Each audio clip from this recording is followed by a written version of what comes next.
Welcome to all of you. I am P Prajapati Ankit English classes. साथियों, आज आप लोग इस सेशन वाइज से संबंधित मिसलेनियस रूल्स के बारे में जानेंगे। हम मिसलेनियस रूल्स के बारे में प्रीवियस सेशन में भी चर्चा की जा चुकी है। आवश्यकता अनुसार आप लोग संबंधित वीडियो देख लेंगे। तो आए देखें इस सेशन में। हाँ, छठवां जो रूल है वो क्या कहता है। तो यदि किसी सेंटेंस का जो कर्ता हो, सब्जेक्ट हो, यदि अनइम्पोर्टेंट हो तो उसे पैसिव वॉइस में चर्चा नहीं की जाती है उसकी। हाँ, सब्जेक्ट के बारे में कह रहे हैं। हाँ, सब्जेक्ट, किसी भी सेंटेंस का सब्जेक्ट जो हो वो भेग हो या अनइम्पोर्टेंट कोई नाउन हो या प्रोनाउन हो तो उसकी चर्चा हम पैसिव वॉइस में नहीं करते हैं। एक्टिव वॉइस में तो सब्जेक्ट के स्थान पर रहता है, ठीक है, लेकिन पैसिव वॉइस में उसकी कोई चर्चा नहीं की जाती है। तो आए वे क्या नाउन्स और प्रोनाउंस होते हैं उन्हें पहले आप लोग देख लें। तो वे हैं anyone, anybody,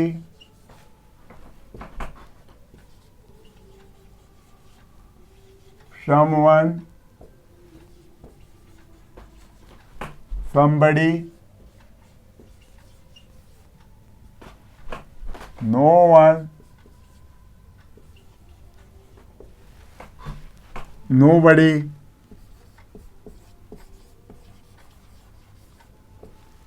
everyone, everybody,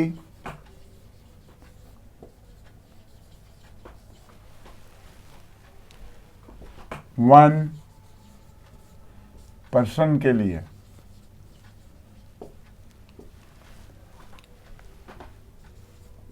police, public, people कहिए, सॉरी, पीपल, वी, दे। हाँ, कोई खास पेशे वाले जैसे डॉक्टर, ड्राइवर, कंडक्टर,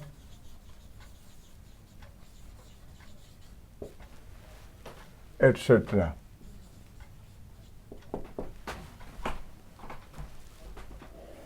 तो ऐसे नाउन्स या प्रोनाउंस यदि किसी भी वाक्य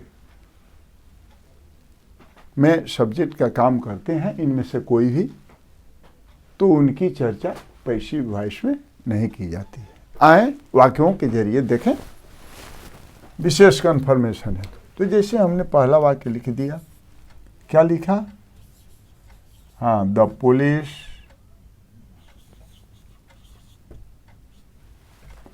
have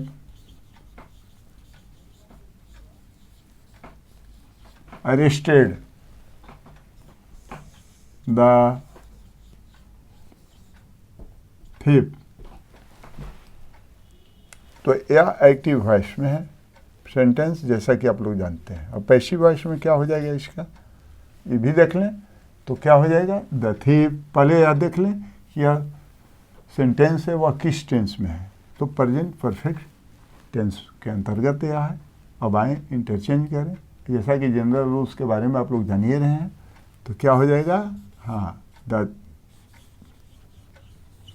थीफ, तब उसके मुताबिक क्या हो जाएगा? हैज हो जाएगा। उसके बाद बीन हो जाता है, तो V3 हो जाता है। तो क्या है? अरेस्टेड। अब उसके बाद में क्या है? हाँ, सब्जेक्ट द पुलिस है।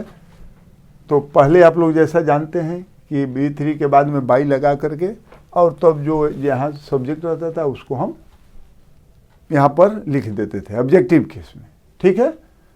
हाँ, V3 के बाद में पैसिव वॉइस में बाई लगा करके, और उसके बाद में क्या करते थे?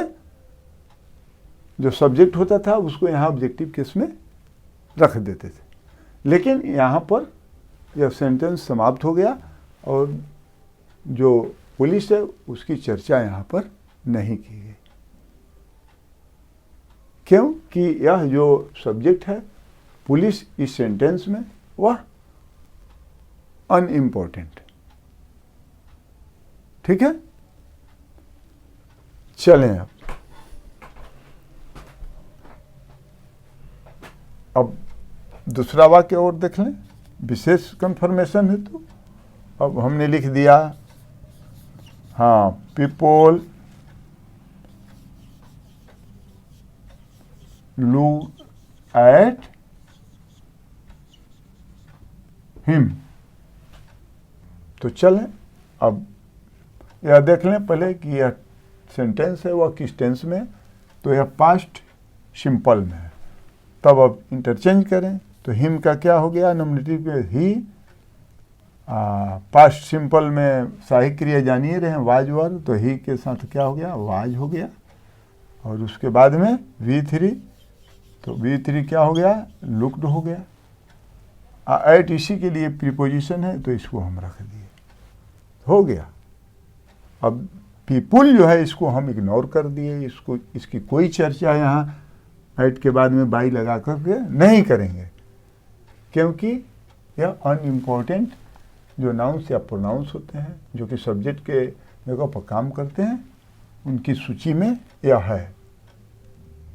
ठीक है, देखिए यहाँ पीपुल लिखे हैं, इसलिए इसको क्या कर देंगे, इग्नोर कर देंगे। और इग्नोर कर भी दिए पैसिव वॉइस में। अब पैसिव वॉइस में क्या किए, इग्नोर कर दिए। एक्टिव वॉइस में था, पीपुल सब्जेक्ट था। ठीक है, चलें अब। और हाँ, इतना काफ़ी है, इतना आप लोग अब इससे समझ जाएंगे कि किस तरह से इग्नोर किया जाता है। चल अब आगे ले चलते हैं। हाँ, व्यर्थ समय गंवाने से कोई फ़ायदा नहीं है, आगे और अब बढ़ते हैं। 7th रूल की तरफ आप लोगों को ले चलते हैं। चलिए,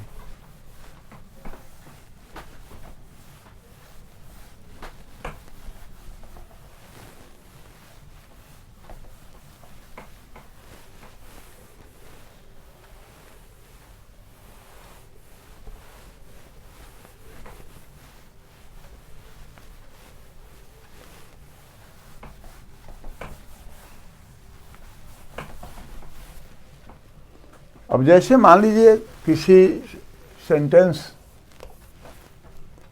की शुरुआत जो है, हाँ, ये 7वां रूल है, इट इज टाइम या इट इज हाई टाइम। उसके बाद में क्या रहे, टू रहे, अब प्लस V1 रहे। It is high time to,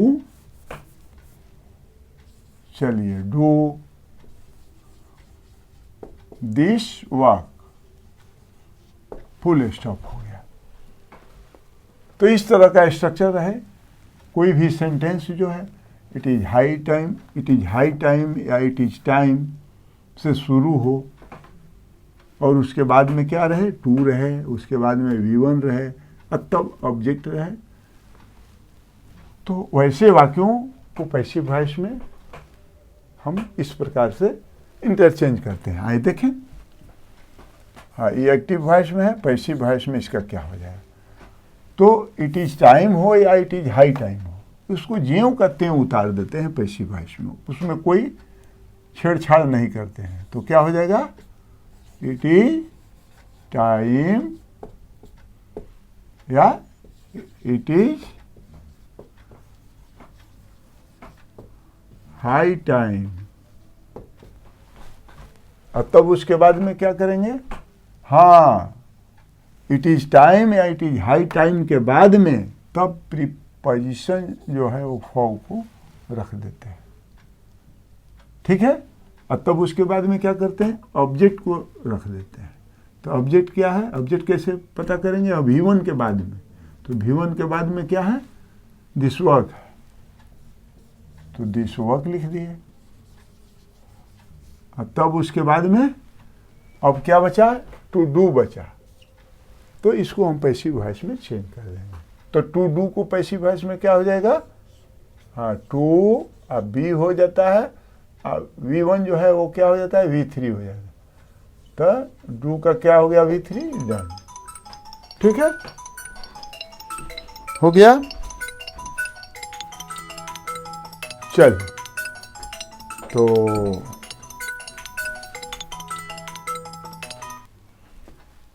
हो गया ना। अब चले तो देखें इसमें क्या किया, इट इज टाइम जो करते हो रख दिए, चाहे या it is high time, for लगा दिए प्रीपोजिशन, तब उसके बाद में ऑब्जेक्ट को रख दिया जाता है। और तब उसके बाद में ऑब्जेक्ट के बाद में क्या किया जाता है कि जो टू प्लस V1 होता है उसको पैसिव वॉइस में चेंज कर देते हैं। तो टू डू को जब पैसिव वॉइस में चेंज किए तो क्या हो जाता है, टू बी डन। ठीक है, जैसा कि आप लोग जानते हैं। चले और एक वाक्य देख लें। हाँ, it is time to help him, तब एक्टिव वॉइस में है, पैसिव वॉइस में अब इसको इंटरचेंज करें। तो बोले हैं ना कि इसको ज्यों का त्यों रख देंगे, इट इज टाइम हो चाहे इट इज हाई टाइम हो। पैसिव वॉइस में इसको क्या करेंगे, ज्यों का त्यों, इट इज टाइम रख दिए। और तब क्या करते हैं, फॉर लगा देते हैं। और तब क्या करते हैं, ऑब्जेक्ट को रख देते हैं। हाँ, तो हाँ जो ऑब्जेक्ट रहता है एक्टिव वॉइस में उसको हम रख देते हैं। किस केस में रखते हैं, ऑब्जेक्टिव है केस में रखते हैं। ठीक है, और तब जो टू प्लस V1 होता है उसको हम पैसिव वॉइस में चेंज कर देते हैं। तो क्या हो गया, टू अब बी हो जाता है, हेल्प जो है वो क्या हो जाएगा, V3 हो जाएगा। जैसा कि आप लोग जानते हैं कि पैसिव वॉइस में मुख्य क्रिया ऑलवेज, हाँ थर्ड फॉर्म में रहती है ऑलवेज। तो अब क्या हो गया, पैसिव वॉइस क्या बन गया, it is time for him to be helped. तो अब आप लोग समझ गए होंगे। अब आगे चलें। अब रूल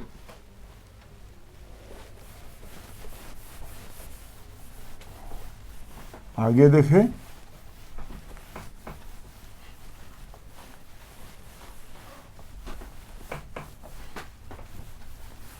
हाँ, टाइम को बर्बाद करने से क्या फायदा है, अब आप लोग समझ ही गए। अब 8वां रूल देखें क्या कह रहा है। 8वां रूल में है कि कोई भी सेंटेंस यदि दो ऑब्जेक्ट्स रखता हो तो उसको पैसिव वॉइस में हम दो प्रकार से बदल सकते हैं। जैसे मान लीजिए अभी तक तो आप लोग क्या देखते आए हैं, subject plus verb plus object, यानी एक ऑब्जेक्ट का आप लोग पैसिव वॉइस चेंज करते आ रहे हैं अभी तक। तो अब आप लोग इस रूल के तहत जानेंगे कि किसी भी सेंटेंस में यदि दो ऑब्जेक्ट्स हों, एक लिविंग हो और दूसरा नॉन लिविंग हो, तो दोनों से क्रमशः हम क्या करेंगे, पैसिव वॉइस बना सकते हैं। तो जैसे मान लीजिए सिंगल के लिए तो आप लोग जान ही रहे हैं। इसके लिए मान लीजिए आप लोग करते हैं ना कि राम रीड्स अ बुक। हाँ, एक उदाहरण देख लें SVO का। तो राम क्या हो गया, एस हो गया, ई हो गया, भी आई क्या हो गया, ओ, एस प्लस भी प्लस ओ। ऐसा आप लोग बनाते आ गए हैं। ठीक है, लेकिन अब आप लोग जानेंगे कि जिसमें क्या स्ट्रक्चर होगा, एस प्लस भी प्लस ओ प्लस ओ, यानी ऑब्जेक्ट 1 और ऑब्जेक्ट 2। जैसे वाक्य देख लें विशेष जानकारी हेतु।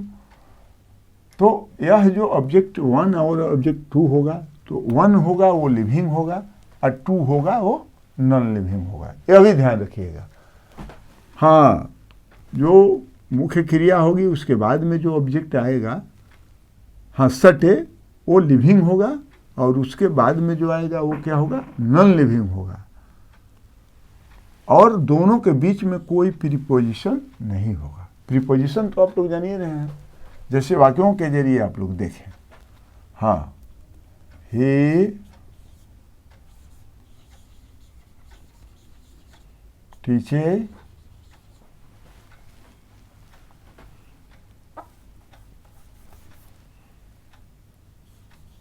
हर इंग्लिश।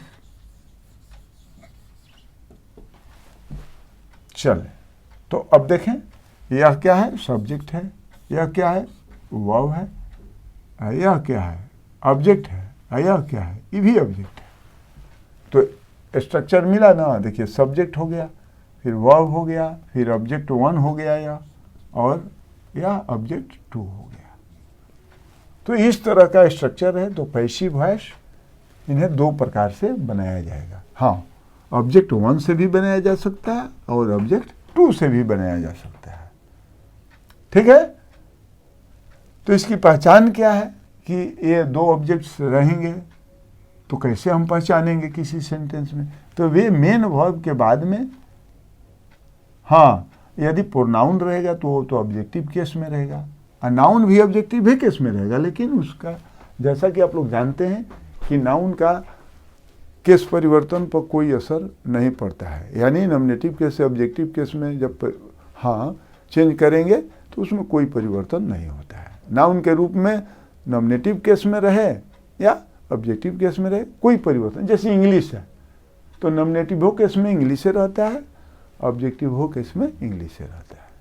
लेकिन देखिए यहीं पर सी जो है हर का नॉमिनेटिव केस है, ऑब्जेक्टिव केस क्या हो गया, हर हो गया। तो अब आप लोग जान गए कि दो ऑब्जेक्ट्स जब रहेंगे, एक लिविंग रहेगा, या पहला क्या है, लिविंग है, और दूसरा क्या है, इंग्लिश नॉन लिविंग है। तो इस तरह का स्ट्रक्चर रहेगा, और दोनों के बीच में कोई प्रीपोजिशन नहीं होगा। देखिए इसके बीच में कोई प्रीपोजिशन नहीं है, हर के बाद में इंग्लिश आ गया है, कोई प्रीपोजिशन नहीं। तो यदि इस तरह का स्ट्रक्चर है तो पैसिव वॉइस हम ऐसे वाक्यों को दो प्रकार से बनाते हैं, यानी ऑब्जेक्ट 1 से भी बनाएंगे और ऑब्जेक्ट 2 से भी बनाएंगे। तो आए इसे दोनों से आप लोग बारी बारी से देख लें। चले, अब पहला हम बना रहे हैं ऑब्जेक्ट 1 से। तो ऑब्जेक्ट 1 है तो क्या है, हर है। तो नॉमिनेटिव केस में क्या हो जाएगा, सी, यह प्रेजेंट इंडेफिनिट है तो सी के साथ सहायक क्रिया क्या हो जाएगा, इज। टीच का थर्ड फॉर्म क्या हो जाता है, टॉक। C is taught. अब तब इंग्लिश है तो इंग्लिश जो कहते हैं हम लिख देंगे, और उसके बाद में क्या लिख देंगे, बाई लिख देंगे, और ही जो है वह क्या हो जाएगा, हिम हो जाएगा। हो गया पैसिव वॉइस।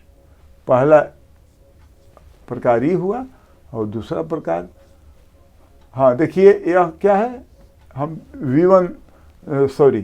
ऑब्जेक्ट 1 से यह बना है, हर का सी हो गया है। यह ऑब्जेक्ट 1 है, यह क्या है, ऑब्जेक्ट 1। हाँ, नॉमिनेटिव केस में सी हो गया हर का। अब ऑब्जेक्ट 2 से आप लोग बनाए, देखें ऑब्जेक्ट 2 से हम शुरू करते हैं तो क्या हो जाएगा, ऑब्जेक्ट 2 से। तो देखें इसमें ऑब्जेक्ट 2 क्या है, इंग्लिश है, तो हम इंग्लिश लिख दिए, इंग्लिश हो गया। तब उसके मुताबिक क्या करेंगे, सहायक क्रिया रख दिए, इज। और तब उसके बाद में क्या करेंगे, हाँ V3, तो क्या हो गया, टॉट हो गया।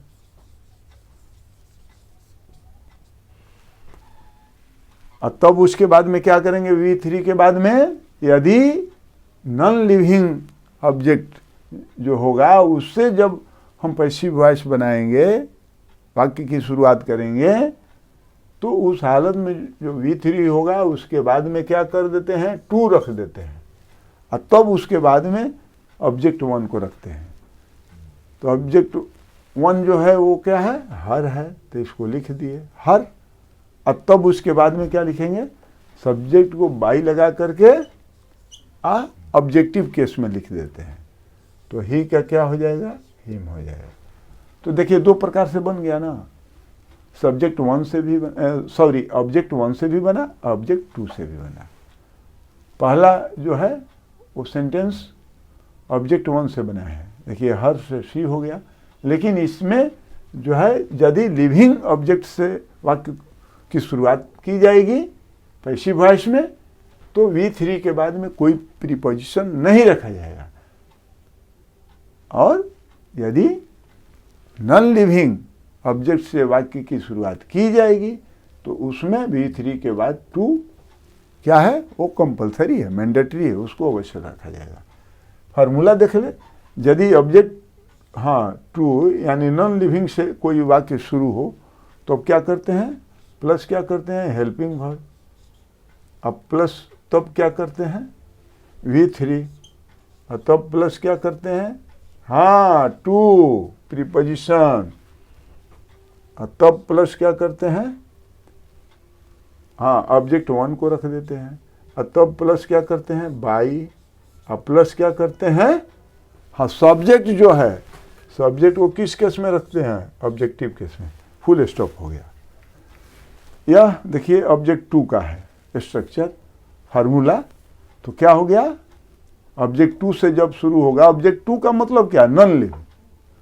तो नॉन लिविंग से जब शुरू होगा तब क्या हो जाएगा, उसके मुताबिक हेल्पिंग वर्ब, तो V3, तब टू जरूर रहेगा। नॉन लिविंग ऑब्जेक्ट से जब शुरू होगी कोई भी वाक्य की शुरुआत की जाएगी तो उसमें V3 के बाद टू जो है वो मैंडेटरी है। तब उसके बाद ऑब्जेक्ट वन, और तब प्लस बाई या प्लस सब्जेक्ट रखते हैं। लेकिन वहीं ऑब्जेक्ट वन से यानी लिविंग ऑब्जेक्ट से जब वाक्य की शुरुआत की जाती है पैसिव वॉइस के अंतर्गत, तो उसमें क्या किया जाता है, ऑब्जेक्ट वन रहेगा, अब प्लस क्या हो जाएगा, हेल्पिंग वर्ब, अब प्लस क्या हो जाता है, V3, अब प्लस क्या हो जाता है, ठीक, ऑब्जेक्ट टू हो जाता है, अब प्लस क्या हो जाता है, बाई हो जाएगा, अब प्लस क्या हो जाएगा, जो सब्जेक्ट रहता है वो ऑब्जेक्टिव केस में हो जाता है, सब्जेक्ट होगा वो ऑब्जेक्टिव केस में हो जाएगा, फुल स्टॉप हो जाएगा। देखिए हो गया, सी हो गया, ऑब्जेक्ट वन है यहाँ, तो नॉमिनेटिव केस में सी हो गया, हेल्पिंग वर्ब बीज हो गया, डॉट हो गया, तब क्या हो गया, इंग्लिश हो गया, ऑब्जेक्ट टू, अब प्लस बाई हो गया, अब प्लस हिम हो गया, सब्जेक्ट जो है ही वह क्या हो गया, ऑब्जेक्टिव केस में यहाँ हिम हो गया। चलें अब दूसरा को तो देखिए लिए, तो ठीक है, तो अब आप लोग समझ गए होंगे। तो आज बस इतना ही, यदि वीडियो अच्छी लगी तो आप लोग इसे लाइक और सब्सक्राइब करना न भूलेंगे। और अगले सेशन में मिसलेनियस रूल से संबंधित ही चर्चा जारी रहेगी। तो once again welcome to all of you, good bye.